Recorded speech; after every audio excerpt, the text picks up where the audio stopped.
다니엘서 2장 11절에서 20절까지 말씀입니다. 다 같이 자리에서 일어서셔서 같이 봉독하도록 하겠습니다. 다니엘서 2장 11절부터 20절까지 말씀 같이 한 목소리로 봉독합니다. 시작. 왕께서 물으신 것은 어려운 일이라 육체와 함께 살지 아니하는 신들 외에는 왕 앞에 그것을 보일 자가 없나이다 한지라. 왕이 이로 말미암아 진노하고 통분하여 바벨론의 모든 지혜자들을 다 죽이라 명령하니라.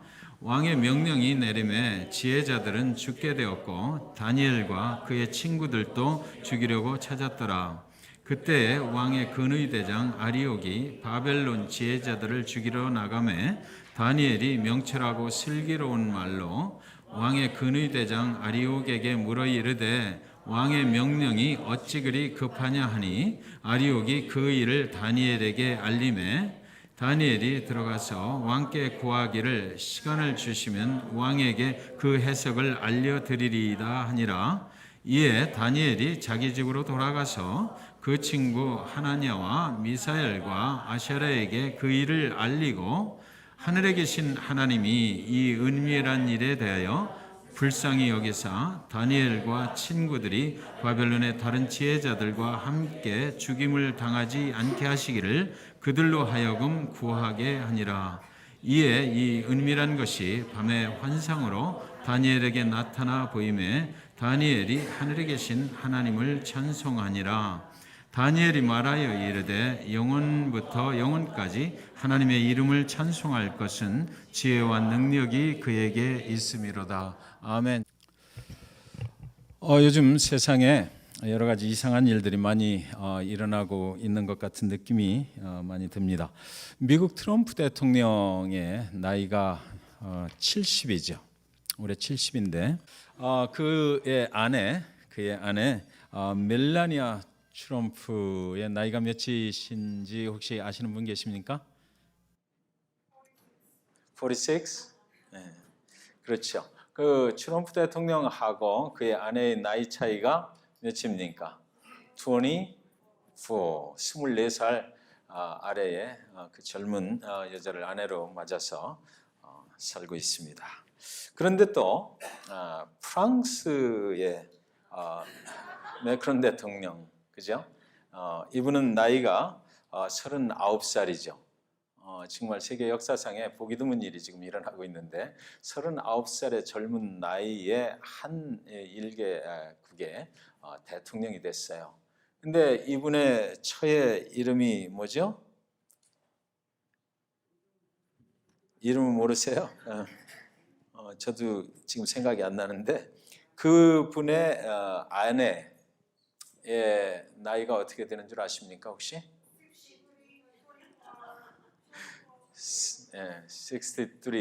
63입니다. 그래서 미국의 트럼프 대통령은 24살 연하의 여자하고 이렇게 살고 있고 프랑스 대통령은 24살 우위의 여자하고 고등학교 때 자기를 가르쳤던 선생님이라고 그래요. 그래서 그분을 그때부터 사모하고 이렇게 해서 결국은 이렇게 결혼을 해서 한 나라의 대통령으로 지금 살고 있습니다. 39살의 나이. 우리는 참으로 세상이 많이 뭔가를 기대를 하고 있다라는 생각을 하게 되는 거죠. 그동안에 어떤 그 기존의 탈을 좀 깨버리려고 하는 그런 모습들이 많이 보인다. 그래서 그런 사람들에게 실권을 쥐어주고 그리고 뭔가 새로운 개혁을 요구하고 있는 그런 기대치를 부여해주는 그런 세상 속에 우리가 살아가고 있지 않나 생각이 듭니다. 39살의 나이로 1개국의 대통령이 됐다는 것은 참으로 굉장한 일이 아닐 수가 없습니다. 39살의 젊은 나이로 또 삶을 마감을 해야 했던 한 사람을 소개를 하면서 제가 오늘 말씀을 같이 나누도록 하겠습니다. 독일의 신학자 본 페퍼입니다. 이 사람은 1933년 히틀러가 독일의 수상이 되기 이틀 전에 그 본 페퍼가 하는 설교가 라디오를 통해서 흘러나가게 됩니다. 그가 이렇게 그 설교 말씀을 합니다. 히틀러가 이끌어 주기를 바라며 히틀러에게 스스로 굴복하고 히틀러를 자신들의 우상으로 만드는데 혈안이 되어 있는 사람들이 만든 지도자의 형상은 차차 그릇된 지도자의 모습으로 바뀌어 갈 것입니다. 그 지도자는 책상머리에 앉아서 자신을 우상시할 것이며 결국엔 하나님을 조롱하고 말 것입니다. 본회퍼 이 사람이 그렇게 설교 말씀 중에 이야기를 했어요. 독일 국민들을 향해서 그런 설교를 한 것이죠. 그리고 결국 그는 나치들에게 체포가 되어서 1945년 플로센브로크에 있는 감옥에서 39살의 젊은 나이에 교수형에 처해져서 하나님께로 돌아가게 됐습니다. 그가 세상을 떠나고 얼마 안 되어서 이제 세계 전쟁이 끝을 냈던 것이에요. 그는 처형장으로 끌려갈 때에 감옥에 있는 수감자들이 그에게 마지막 설교를 부탁을 합니다. 처형장으로 이렇게 교수형에 처해주기 위해서 끌려가면서 그가 그 감옥에 있는 수감자들을 향해서 설교를 했는데 그 설교의 제목이 무엇이었느냐 그러면 그가 채찍에 맞음으로 우리가 나음을 입었도다 했습니다. 1943년에 그가 쓴 글에서 이 세상에서 하나님을 버리라는 요구를 우리가 받을 때 그 믿음을 누가 끝까지 지킬 것인가?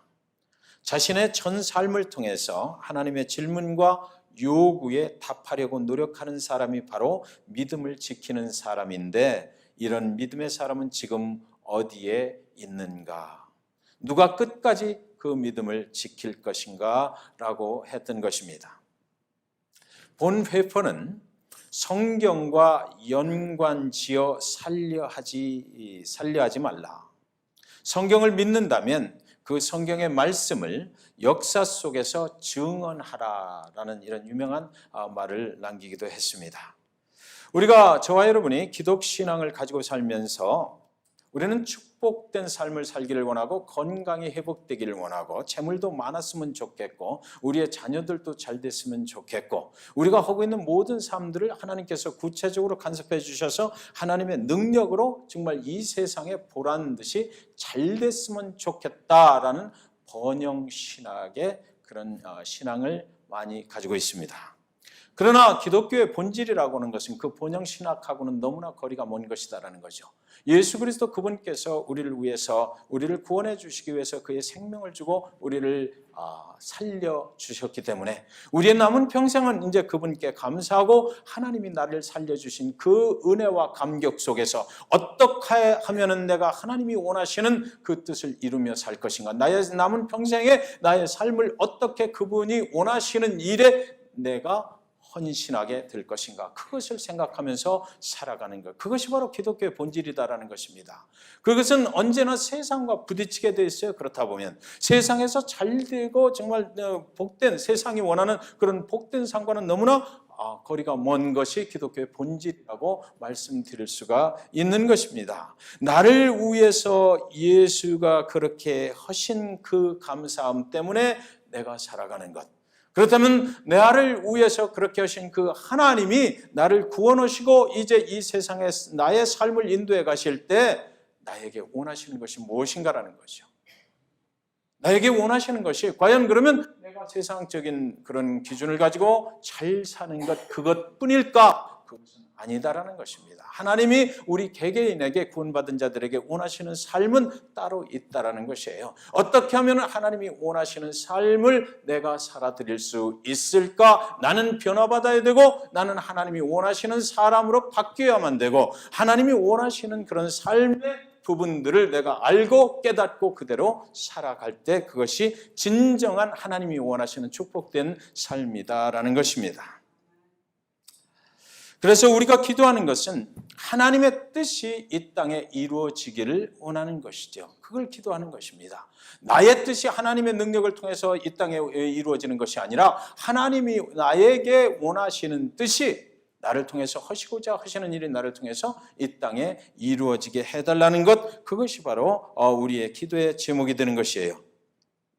그렇기 때문에 인생에 위기가 와도 이 믿음의 사람들은 그 위기의 의미를 하나님 안에서 찾게 된다는 것이죠. 이 세상의 기준을 가지고 이것은 위기다라고 말하는 것이 아니라 오늘 나에게 온 이런 위기와 고난과 장애물, 내가 만난 장애물의 의미는 하나님 안에서 찾게 된다는 것인데 왜 이런 일을 내 인생에 벌리시는 것일까? 왜 이렇게 나에게 힘든 것들을 요구하시는 것일까? 그렇다면 이 위기 속에서 하나님의 뜻이 이루어질 텐데 그 하나님의 뜻은 과연 무엇인가? 이것을 찾아내고 오히려 더 그 위기 가운데 하나님께 더 가까이 가기를 원하고 소망하는 사람들의 삶, 이것이 바로 기독교인들의 삶이라고 하는 것이에요. 지난주일 우리는 다니엘과 그의 친구들이 위기의 순간을 맞았을 때 하나님께 뜻을 정했다. 그래서 그 하나님의 뜻만 가지고 그 위기를 극복하며 살아나기로 결단을 했다. 그렇게 했더니 하나님께서 그의 얼굴이 빛나게 하셨다. 그래서 모든 것 그 왕궁에서, 바벨론의 왕궁에서 그들의 삶이 이제 평탄한 길로 인도받게 됐다라는 그런 내용을 살펴봤는데, 그런데 오늘은요, 바벨론의 왕 이 느부갓네살이 또다시 일을 벌립니다.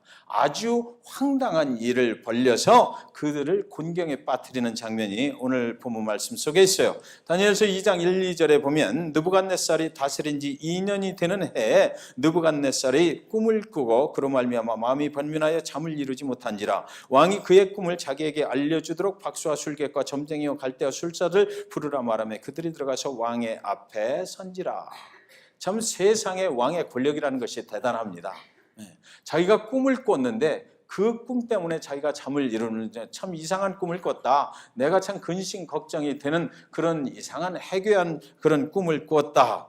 그래서 세상에서 가장 똑똑한 사람들을 전부 다 왕궁으로 들어오라 부른 거예요. 그리고 나서 내 꿈을 해석을 좀 해봐라. 이런 그 명령을 내리게 되는 것이죠. 그래서 모두 똑똑한 사람들이 왕궁에 들어가서 그 느부갓네살 앞에 서게 되는 것입니다. 3절에 보니까 왕이 그들에게 이르되 내가 꿈을 꾸고 그 꿈을 알고자 하여 마음이 번민하도다 하니, 여기 영어로 I have had a dream that troubles me and I wanted to know what it means. 이거 한국 번역에는 내가 마음에 근심이 된다, 꿈을 꾸고 나서 잠을 잘 수가 없다.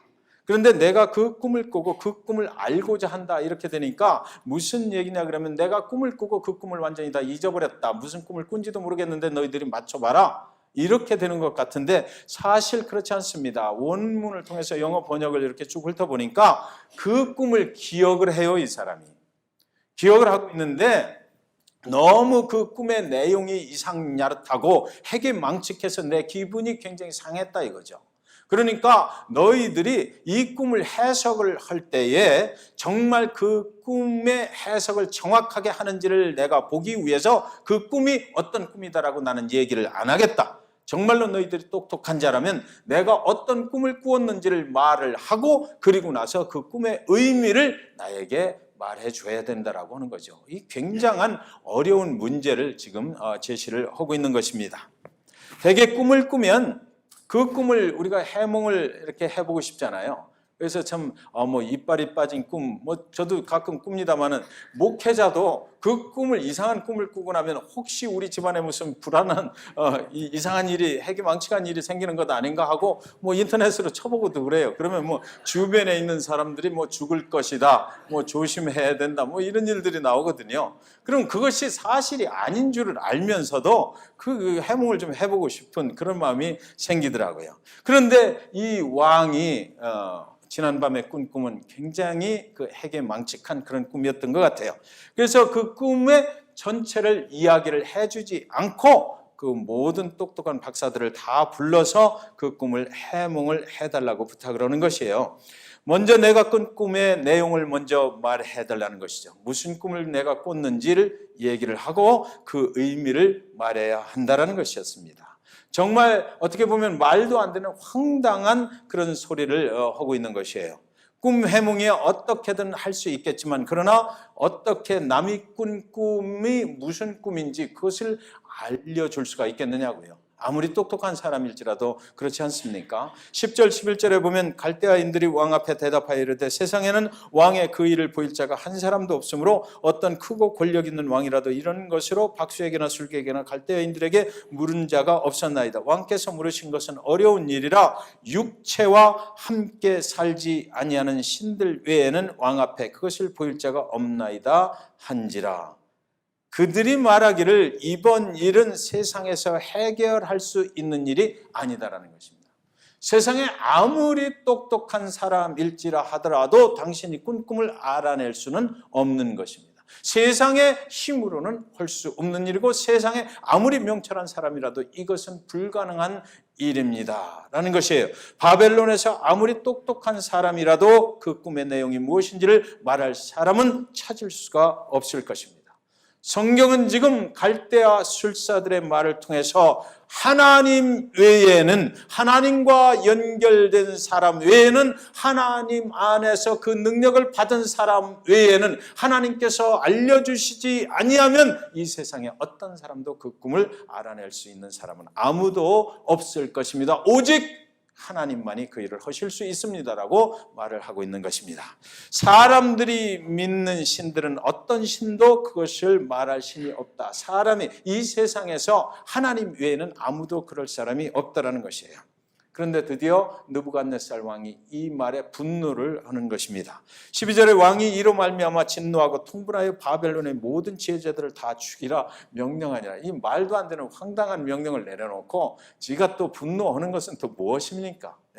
그러니까 뭐 내 마음에 안 들면 무조건 다 내가 분노하고 통분하고 그래서 죽여버리겠다는 거예요. 바벨론에서 가장 똑똑하다고 하는 사람들이 모두 죽임을 당할 위기가 이제 닥친 것입니다. 아무리 어떤 방법으로 해도 이건 해결할 수가 없는데 그저 그냥 죽음이 결과다라는 것이죠. 나는 잘못이 하나도 없어요. 내가 왕 앞에 불려간 것뿐이지 내가 잘못한 것이 하나도 없고 세상적으로 내가 똑똑한 죄밖에는 없는 것이에요. 그런데 그것 때문에 내가 죽임을 당하게 된다는 것이죠. 다니엘과 이 친구들도 그 위기와 재앙에서 제외된 것은 아니었습니다. 이제 다니엘과 친구들은 어떻게 하면 살아남을 수 있을까를 궁리를 해야만 됐을 것이에요. 어떻게 하면 왕궁을 쥐도 새도 모르게 빠져나갈 수 있나를 궁리를 해야만 됐을 것입니다. 시간이 얼마 없습니다. 이 황당한 명령을 지켜내야만 되는지 그렇게 아니하면 죽음을 당하고 말 것이에요. 빨리 서둘러야 살아남을 수 있을 것입니다. 그런데요, 성경은 다니엘이 그것을 궁리했다라고 말하고 있지 않아요. 빨리 어떻게 이 왕궁을 빠져나가서 살아남을 수 있을까? 다니엘은 그것을 고민하지 않았다라는 것입니다. 오히려 이 황당한 명령의 정통으로 맞서기로 다니엘은 나서는 것입니다. 다니엘은 왕과 맞서보기로 하고 왕을 직접 찾아가요. 왕을 아련하기가 힘들었을 텐데 성경에는 그런 말들이 없는 것을 보니까 다니엘은 아마 먼저 본 그 음식 먹이는 그 사건을 통해서 느부갓네살 왕과 어떤 신실한 그 신뢰의 관계를 쌓아갔던 것이 틀림이 없습니다. 다니엘이 왕을 만나서 이렇게 말해요. 16절에 다니엘이 들어가서 왕께 구하기를 시간을 주시면 왕에게 그 해석을 알려드리리다 하니라. 다니엘이 왕한테 가서 좋습니다. 내가 그러면 아주 그 좋은 책을 하나 한 권 보고 나면 그 꿈이 무슨 꿈인지를 내가 말할 수 있습니다. 좋습니다. 저에게 조금만 좀 힌트를 주십시오. 내가 아무리 명철한 사람이지만 그렇게 갖고는 안 되니까 조금만 힌트를 주시면 H자인지 J자로 시작하는지 그 정도만이라도 좀 알려주면 내가 꿈을 해석할 수 있겠습니다라고 말을 했다든지 뭐 그런 것이 절대 아니었다라는 것입니다. 다니엘은 왕 앞에 들어가서 뭐를 달라고 그랬어요? 시간을 달라고 그랬어요. 시간만 주면 내가 그 정답을 가지고 올 수 있다라고 말한 것이죠. 그래서 이 다니엘은 왕의 신뢰를 얻은 사람이기 때문에 왕한테 시간을 좀 얻게 됐습니다. 그래서 시간을 얻으니까 이제 얼마 후는 대답을 해야 되죠. 그 시간이 뭐 마냥 영원히 가는 것은 아닐 것이에요. 그런데 그 대답이 느부갓네살이 꾼 꿈과 맞지 않는다면 다니엘도 어차피 죽은 목숨입니다. 그 시간 동안 뭔가를 해결을 해서 정답을 가지고 와야 돼요. 그래서 다니엘 입장에서 보면 세상 사람의 생각으로 본다면 이래 주거나 절에 죽으나 죽을 운명에 처했다는 것입니다. 시간은 가지고 있지만 그러나 죽게 되는 것은 어쩌면 뻔한 일일 것이에요. 그래서 이 다니엘은 친구들에게 막 달려가요. 이 시간을 벌어가지고 친구들에게 달려가게 되는 것입니다. 그래서 우리가 생각할 때 성경을 읽으면서 친구들에게 가서 이제 마지막 인사라도 우리가 서로 나누고 죽을 준비를 하자, 이렇게 하려는 것일까? 시간을 얻어가지고 친구들에게 달려간 그 다니엘이 17절 18절에 보면 이렇게 말합니다. 이에 다니엘이 자기 집으로 돌아가서 그 친구 하나냐와 미사엘과 이사리아에게 그 일을 알리고 하늘에 계신 하나님이 이 은밀한 일에 대하여 불쌍히 여기사 다니엘과 친구들이 바벨론의 다른 지혜자들과 함께 죽임을 당하지 않게 하시기를 그들로 하여금 구하게 하느니라. 중보기도팀에 달려갔다는 것입니다. 가서 상황이 지금 이러니까 우리 기도하자. 기도해야 된다라고 거기 가서 상황을 알려주고 함께 기도하기를 요청을 했다는 것이에요. 기도할 시간을 그 왕에게 얻어냈다는 것이죠. 다니엘은 하나님께 기도할 시간을 당신이 나한테 좀 주십시오. 내가 기도하고 나면 분명히 하나님께서 그 해답을 나한테 주실 것입니다. 그러면 그때 하나님이 주신 말씀을 당신한테 와서 내가 전해줄 것이니까 당신이 무슨 꿈을 꾼지 그때 알 수 있습니다. 나는 알 수 없으나 누가 안다? 하나님이 아시고 계시기 때문에 그 하나님께 내가 기도할 시간을 좀 주십시오라고 했던 것이에요. 그리고 친구들한테 기도를 요청한 겁니다. 지금부터 기도하는 거야. 우리는 하나님께서 알려주실 때까지 시간이 없어. 빨리 기도해라고 그래서 부르짖으며 기도하기 시작했다는 것이죠. 친구들이 하나님께 급히 기도를 시작했어요. 다니엘도 그 친구들과 함께 간절히 기도하기 시작했던 것입니다. 함께 간절히 기도하는 그 중에요, 갑자기 그 친구들 중에서 다니엘이 일어서는 거예요. 다니엘은 먼저 시간 말씀드린 것처럼 무릎을 꿇고 기도하는 사람이에요. 그런데 그가 갑자기 기도 중에 탁 일어서는 것입니다. 일어서면서 하는 소리가 나는 들었다. 나는 이제 알게 됐다. 하나님께서 내가 기도하는 중에 하나님이 말씀하셨다. 그 느부갓네살 왕이 꾼 꿈은 바로 이것이다 라고 하나님이 응답하셨음을 부르짖는 것입니다. 하나님이 우리의 기도에 응답해 주셨다고 소리쳤어요. 나는 보았다라는 것입니다. 그 꿈의 내용을 내가 선명하게 내 영적인 눈을 통해서 하나님께서 나에게 보여주셨다라는 것이에요. 어떻게 그는 자신의 꿈도 아닌 다른 사람이 꾸는 꿈이 무엇이었는지, 그리고 그 꿈이 말하는 예언의 내용은 과연 무엇이었는지를 알게 됐을까요? 혹시 저와 여러분 중에 오늘 이렇게 질문할 수 있습니다. 저와 여러분 중에 다른 사람의 꿈을 기도 중에 맞춰보신 분이 있어요? 다른 사람이 무슨 꿈을 꾸었는지 김은희 권사님 맞춰보신 적 있으십니까? 네, 없어요. 네, 준경 집사님, 네, 그런 적 있어요? 저도 없어요. 다른 사람이 무슨 꿈을 꾸었는지 저한테 제가 아무리 신령한 목회자로 보일지라도 그런 요청을 받아본 적도 없고, 네, 우리는 그걸 맞출 수 있는 사람이 아닙니다. 그런데 다니엘은 그것을 하는 거예요, 지금. 그래서 그 이유가 무엇이냐 이거죠. 어떻게 이 사람은 그런 은사 내지는 그런 능력을 받게 됐을까? 그것이 지난 시간 우리가 배웠던 1장 17절에 분명히 기록이 되어 있습니다. 하나님이 이 네 소년에게 학문을 주시고 모든 서적을 깨닫게 하시고 지혜를 주셨으니 다니엘은 또 플러스 은사를 받았는데 모든 환상과 꿈을 깨달아 아는 은사를 받았더라는 것입니다. 하나님께서, 잘 보셔야 됩니다. 하나님께서 어떤 사람에게 특별한 은사를 주실 때 모든 것이 하나님의 섭리 가운데서 그 사람을 택했다면 그 사람에게 능력과 은사를 주셔서 누구의 일을 이루시려고 그런다? 하나님의 일을 이루시기 위해서 이렇게 말도 안 되는 아주 특별한 은사를 주실 때가 있다는 것입니다. 다니엘은 그것을 받은 거예요. 그래서 다니엘은 기도 중에 하나님이 주신 그 은사와 능력을 가지고 그 느부갓네살 왕이 무슨 꿈을 꾸었는지를 선명하게 이 머릿속에 각인될 수 있도록 하나님께서 그 능력을 주셨다는 것입니다. 그리고 기도하면서 그것을 알게 됐다는 것이에요. 여러분, 은사 중에 방언의 은사도 있고 방언을 통역하는 은사도 있고 그렇잖아요. 특별한 사람들이 이렇게 있어요. 제가 옛날에 부흥집회에 어디 참여를 했는데 지금도 한국에서 목회를 하시는 여자 목사님인데 그런 얘기를 하시더라고. 뉴욕에 가서 집회를 하는데 어떤 사람이 이렇게 걸어 나오는데 다리를 저는 사람이었는데 다리 절고 강대상에 딱 올라와서 자기가 하나님의 이름으로 기도를 쭉 하는데 그 다리가 쫙 펴졌다. 그래서 제 부흥집회 할 때는 사실은 저는 못 봤어요. 거기서는 그런 일이 안 일어났는데 그랬다고 말씀을 하시더라고요.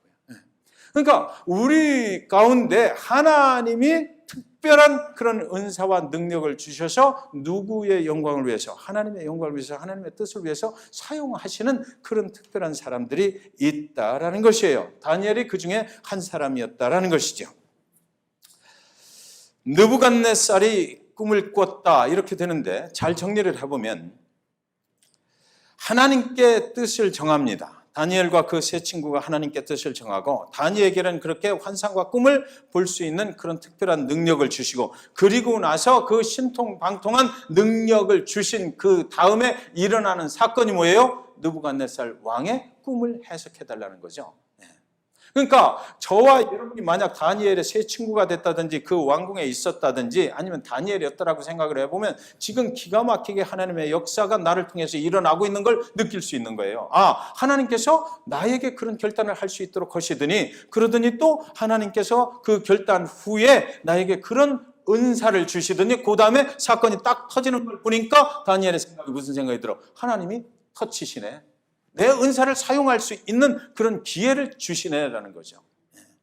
그래서 하나님께서 뭔가를 지금 다니엘을 통해서 일을 하시고 계신 거예요. 하나님의 섭리 속에서 그 은사를 사용할 수 있는 기회를 다니엘에게 지금 주시고 계신다라는 것입니다. 6절에 보면 너희가 만일 꿈과 그 해석을 보이면 너희가 선물과 상과 큰 영광을 내게서 얻으리라. 그런즉 꿈과 그 해석을 내게 보이라 하니, 아무도 세상 사람 어느 누구도 해결할 수 없는 그런 위기의 사건을 딱 만들어 놓으시고 다니엘만 그것을 해결할 수 있는 은사와 능력을 그에게 주셨다. 그러면 여러분, 다니엘에게는 이것이 죽을 수밖에 없는 위기라고 느껴질까요? 아니면 하나님께 영광을 돌릴 수 있는 기회라고 느껴질까요? 기회죠. 하나님께 다니엘은 하나님께서 나에게 절호의 찬스를 주시네 라고 느낄 수밖에 없는 그런 사건이 일어나고 있는 것입니다. 이 사건은 죽음의 위기를 주시는 그런 사건이 아니고 하나님께 영광을 드릴 수 있는 절호의 찬스라고 하는 것입니다. 오늘 이 시간은, 이 사건은요, 하나님의 섭리 속에서 진행이 되고 있는 것이에요. 다니엘을 세상 앞에 드러내시기 위한 하나님의 작전이 거기 있다 이거죠. 왕궁 속으로 인도하시는 분이 하나님이시고, 이제는 그 바벨론 왕궁에서 높은 고위 공직 자리로 올라갈 수 있도록 하나님께서 그를 세우시기 위해서 이런 사건을 만들어냈다는 것이에요. 그러니까 우리가 겉으로 보기에는 위기인데, 이 위기 속에 하나님의 섭리라고 하는 것은 이 다니엘을 그 위기가 아니라 절호의 찬스, 높은 공직에 올라갈 수 있는 그런 절호의 찬스를 하나님께서 허락하고 계시다. 그러면 그 자리에 올려놓으시고 하나님께서는 그를 통해서 뭔가를 지금 계획하고 계시다라는 거죠. 세상의 방법으로 안 되니까 하나님의 방법으로, 아주 특별한 방법으로 그 일을 계획하고 진행 중에 있다라는 것이에요. 그래서 다니엘이 왕 앞에 이제 당당하게 나가는 것입니다. 기도하고 이것을 하나님이 말하게 하시는구나. 그 꿈이 무엇이었는지를 알고 당당하게 나가요. 그 소식을 듣는 순간 다니엘은 두려운 것이 아니었을 것입니다. 오히려 기뻤을 것이에요. 다니엘과 친구들이 하나님이 나에게 이런 기회를 주시는구나 생각이 들었을 것입니다. 그리고 그가 친구들에게 달려가서 함께 기도하자고 요청을 했을 때에 그들이 분명히 그곳에서 뭔가 일어날 것이라고 예측을 했을 것이에요. 그의 기도는 하나님이 자신에게 주신 하나님이 지금 원하고 계신 이 은밀한 것을 이제 말씀해 주소서라고 기도했을 것이고, 그 응답을 받았을 것입니다. 그리고 그때 그 기도를 통해서 하나님과 연결이 된 다니엘, 그 사람은 그것을 확인하고 그 기도는 하나님의 음성을 그저 확인하는 그런 시간이 됐을 것이다 이거죠. 여러분, 우리가 기도 이렇게 이야기를 하는데, 기도합시다 이야기를 해요. 근데 이 기도의 진짜는 뭐냐면 하나님의 뜻을 알아내는 거죠. 내 뜻을 하나님 앞에 자꾸 알려드리는 거, 그것도 기도의 하나이긴 하지만, 그러나 중요한 것은 우리는 그렇게 기도를 시작할지라도 그 기도를 하다가 하나님이 나에게 원하시는 것은 이거였네 라고 생각을 바꾸게 되는 것이에요. 하나님의 뜻을 깨닫게 되는 것이고, 하늘의 능력을 내 삶 속으로 끌어들이는 것이 바로 기도라는 것이에요. 그래서 이 땅에서 살아가면서 기도 없이는 우리는 하나님의 능력을 경험할 수가 없다라는 것입니다. 19절에 보면 이에 이 은밀한 것이 밤의 환상으로 다니엘에게 나타나 보이매 다니엘이 하늘에 계신 하나님을 찬송하니라. 기도는 하늘의 은밀한 하나님의 계획을 내가 찾아내는 거죠. 내가 알 수 있게 되는 것, 그것이 기도예요. 그 도구가 되는 것입니다. 그래서 예레미야 33장 3절에는 말하잖아요. 너는 내게 부르짖으라 내가 내게 응답하겠고 네가 알지 못하는 크고 은밀한 일을 네게 보이리라. 다니엘이 지금 이 은밀한 일을 알아내게 되는 것입니다. 내 생각을 내려놓는 시간이 바로 기도입니다. 우리는 나의 생각을 가지고 하나님의 생각을 변화시켰으면 좋아요. 내 생각대로 하나님이 움직여 주셨으면 좋겠다라고 생각을 하고 기도를 시작해요. 하나님, 내 자녀가 잘 되게 해주세요. 내가 새로운 사업을 시작을 했는데 그거 잘 되게 해주세요. 우리 교회의 사역이 정말 부흥하게 해주세요. 내가 건강했으면 좋겠어요. 내가 만나는 의사가 정말 나를 잘 치료해 줬으면 좋겠어요 라고 기도를 시작해요. 그렇게 시작하지만 그러나 기도하다 보면 나의 모든 생각들을 내려놓게 된다는 것이죠. 그래서 하나님의 거룩하심 앞에 내가 모든 것을 맡깁니다. 하나님께서 무엇을 원하시는지를 깨닫게 해주세요. 그래서 하나님께서 하나님의 방법으로 나의 삶을 인도해 주십시오라고 그렇게 우리의 기도의 제목들이 변화받게 되는 것입니다. 하나님, 저 느부갓네살이 꾼 꿈이 무엇입니까? 말해주세요. 알게 해주세요 라고 다니엘이 기도했을까요? 하나님 앞에 그가 무릎 꿇고 엎드려서 기도할 때에 이 모든 상황 속에서 하나님의 섭리가 있는 것을 내가 믿습니다. 그렇다면 하나님의 뜻대로 우리를 불쌍히 여겨주십시오. 본문에는 불쌍히 여겨달라는 내용이 있거든요. 우리를 불쌍히 여기세요. 하나님 아버지 앞에 우리는 아무것도 할 수 없는 존재인데 우리를 불쌍히 여겨주시고 이 사건의 종말을 하나님께 맡깁니다. 하나님께서 알게 해주실 수만 있다면 내가 그렇게 알고 감사하며 가겠습니다라는 거죠. 기도 중에 하나님이 알려주셨을 때 여러분, 우리는 혹시 의심하지 않습니까? 어떤 기도의 제목을 가지고 우리가 하나님 앞에 나가요. 그래서 그만이 기도할 때에 하나님께서 그 기도에 응답을 주십니다. 그래서 그 기도의 응답이 내 생각하고 조금 틀릴 때가 있어요. 많은 부분 그렇더라고요, 저는. 그랬을 때 우리는 의심합니다. 이것이 하나님의 뜻일까? 아니면 다른 것일까? 우리는 하나님의 뜻을 믿으려고 안 하기 때문에 그것이 조금 좀 어려워 보이고 그 하나님이 원하시는 주시는 응답이 내가 생각했던 것과 달라질 때는 하나님을 의심하고 하나님이 정말 이럴까라고 생각을 합니다. 조금 어려운 장래가 보이는 것 같으면 하나님은 나를 사랑하시는데 설마 그럴 리가 있어? 라고 다시 기도해야지 라고 이럴 수 있는 거예요. 우리는 많은 부분 하나님이 응답하심에도 우리는 거기에 만족하지 못하고 의심할 때가 있는 것입니다. 사랑하는 여러분, 아무리 하나님이 능력을 주셨다 하더라도 우리는 기도해야 돼요. 오늘 우리가 이렇게 보고 있는 이 본문은요, 우리가 살아가는 모든 부분들에서 하나님이 어떤 사건을 일으키실 때 이것이 정말로 우리가 보는 것처럼 위기인가 아니면 하나님의 섭리 속에서 기회인가 이것을 잘 분별하라는 말씀이 있는 것입니다. 하나님을 모르는 자들에게는 위기일 것입니다. 지금 다니엘이 겪어나는 시간은 그렇잖아요. 그러나 하나님을 믿고 하나님의 뜻대로 살기를 결단한 자들에게는 이것은 위기가 아니라 오늘의 사건은 기회라고 본문은 말하고 있는 것이에요. 여러분, 만약 이런 상황에서 여러분이 기도를 하여서 왕의 꿈이 무슨 꿈인지를 알아내셨다면 저와 여러분 같으면 곧장 어디로 달려가시겠습니까? 하나님께서 딱 보여주셨어. 그러면 어디로 달려가요? 세상의 왕에게 달려가죠. 그죠? 달려가서 내가 알아냈어요. 당신이 약속하신 나에게 영광스럽게 해준다는 그 보상을 해주십시오라고 말하고 싶을 것이에요. 그런데 본문을 보니까 다니엘은 그렇게 하지 않았다라고 돼 있네요. 19절에 보면 이에 이 은밀한 것이 밤의 환상으로 다니엘에게 나타나 보이매 다니엘이 하늘에 계신 하나님을 찬송하니라. 세상의 왕에게 달려나가기 전에 그는 먼저 하나님께 그것을 알려주신 것을 찬송했어요. 감사했어요.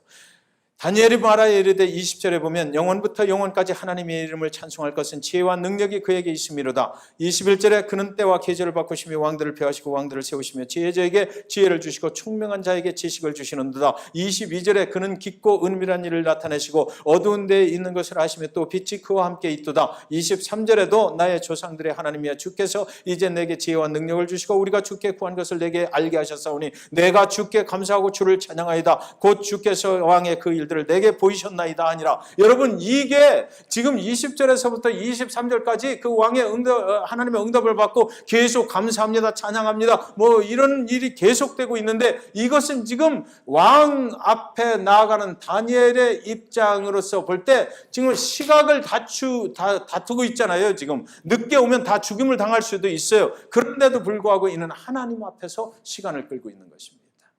왕에게 가기 전에 하나님께 드릴 감사와 찬양. 그런데 여기서 더 한 가지 중요하게 생각이 되는 것은 뭐냐면, 지금 현재 하나님과 다니엘 사이에는 문제가 해결됐잖아요. 그죠?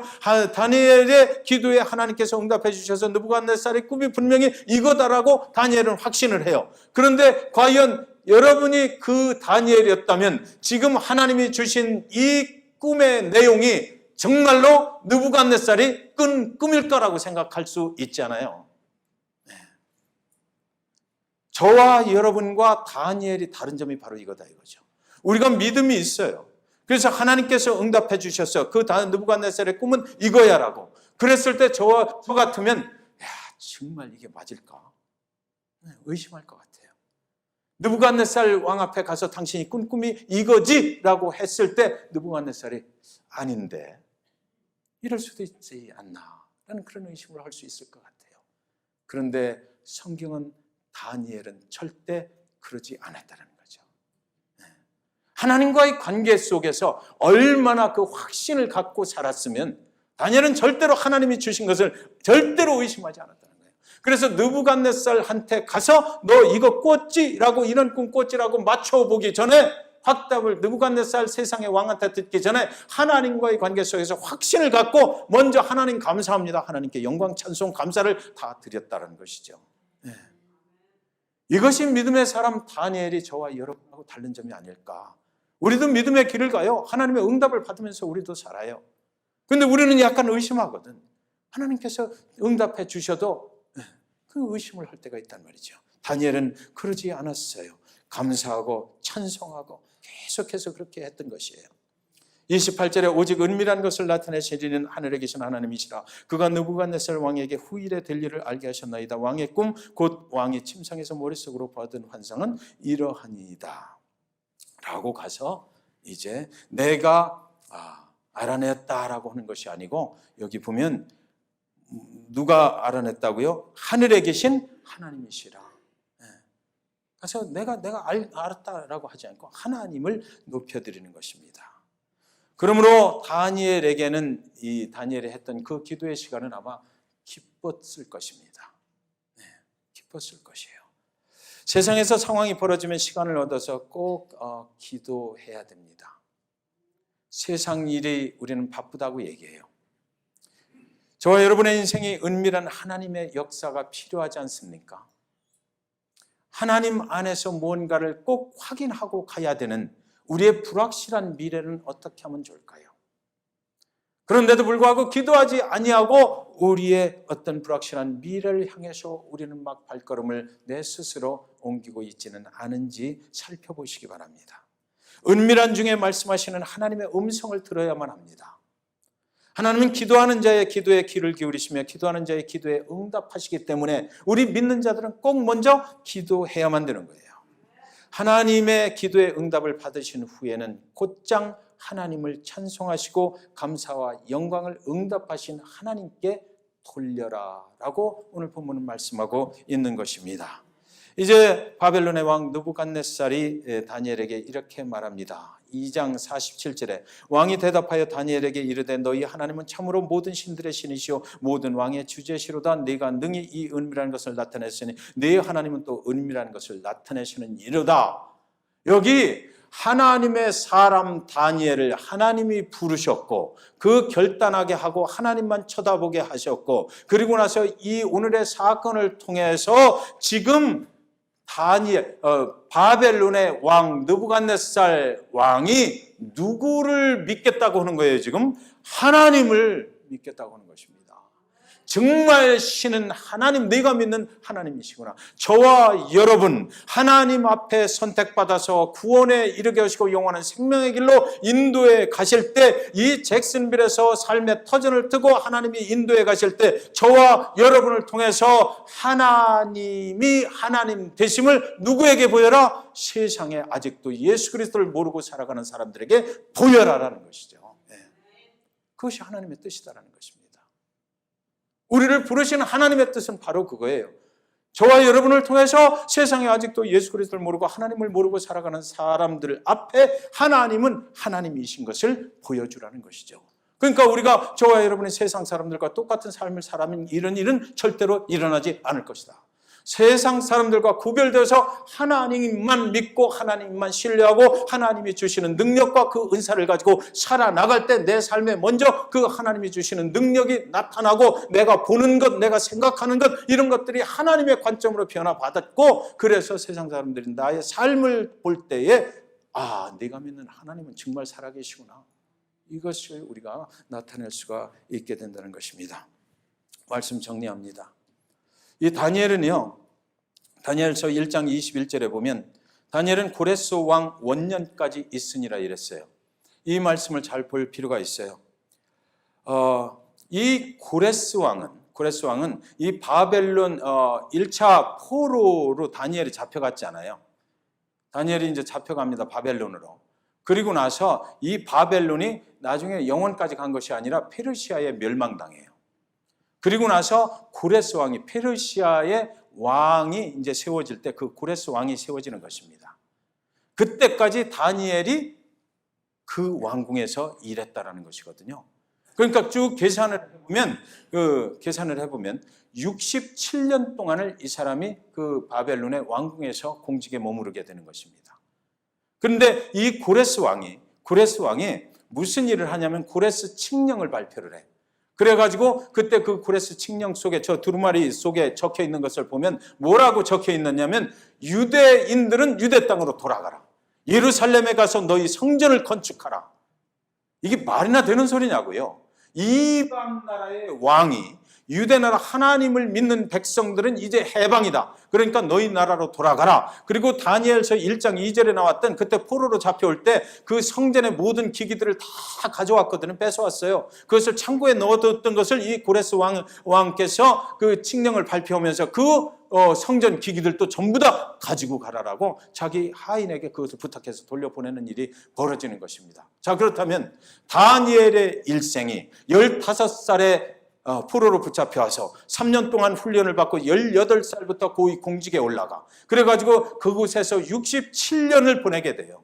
그러면서 하루에 3번씩 예루살렘 성전을 향해서 무조건 무릎 꿇고 기도했어요. 67년 동안을 그렇게 했어. 그때마다 얼마나 어려웠겠어요. 믿지 않는 나라에서 그곳에서 그렇게 믿음을 지키기가 쉬웠던 일이 절대 아니었을 것입니다. 그런데 드디어 바벨론이 무너지고 페르시아가 새로운 나라가 들어왔을 때도 이 다니엘은 거기서 쫓겨나질 않았어. 이상하죠? 그런데 그 고레스 왕이 이 다니엘의 모습을 보았는지 아니면 하나님의 역사 가운데 그렇게 됐는지 우리는 알 수 없으나, 여하튼 고레스 왕이 결정을 했어요. 이야, 이 유다 나라 백성들 정말 대단한 믿음의 사람들이구나. 하나님을 믿기를 이렇게 믿어? 내가 너희를 너희 나라로 돌려보내줄게. 더 이상 너희는 속국 백성이 아니야. 그래서 고레스 칙령을 발표하는 거예요. 사인을 딱 합니다. 요즘 뭐 TV에 트럼프 대통령 사인하는 거 굉장히 많이 나오는데, 그 고레스 왕이 다 보는 앞에서 사인을 딱 해요. 유대는 이제 해방이다. 너희는 그래서 돌아가서 너희 예루살렘 성전을 건축하라. 다니엘이 그때 마음이 어땠을까요, 여러분? 67년이라는 기나긴 세월 동안 다른 나라에 포로로 잡혀와서 내가 그래도 믿음을 버리지 않고 하나님 앞에 예루살렘 우리 이스라엘 백성들을 회복해요 주십시오라고 그렇게 기도하고 기도했더니 드디어 67년 후에 하나님의 응답이 떨어지는 장면. 자기 평생을 하나님께 맡기고 살았던 이 사람, 다니엘의 일생이 그 하나님의 역사 속에 쭉 펼쳐져 있는 것을 우리는 알게 되는 것입니다. 저와 여러분이 이 땅 잭슨빌에서 이런 사람이 되기를 주님의 이름으로 축원드립니다. 우리가 이랬으면 좋겠어요. 한평생을 살아가면서 하나님만 열심히 믿고 하나님의 응답하심을 받아서 살아갈 때 세상에 하나님이 인도하시는 그 역사의 그 핵심에 서는 저와 여러분 되시기를 주님의 이름으로 간절히 축원드립니다. 이 땅 잭슨빌을 하나님께서 변화시키실 그런 계획을 갖고 계시다면 잭슨빌 중앙침례교회에 계신 저와 여러분이 그 하나님의 역사의 핵심적인 인물로 쓰임 받으시기를 주님의 이름으로 이 시간 간절히 축원드립니다. 시편 105편 4절은 말합니다. 여호와와 그의 능력을 구할지어다. 그의 얼굴을 항상 구할지어다. 사랑하는 여러분, 정말 하나님의 말씀대로 우리가 위기라고 생각될 때 하나님의 편에서 보면 하나님이 우리를 세우시려고 하는 기회라는 사실을 명심하십시오. 그래서 참으로 사랑하는 여러분이 지금 살아가고 계신 이곳에서 저와 여러분의 삶이 하나님이 역사하시는 그런 증거로 삼으시는 그런 사람들 다 되시기를 다시 한번 주님의 이름으로 축원드립니다. 기도하겠습니다.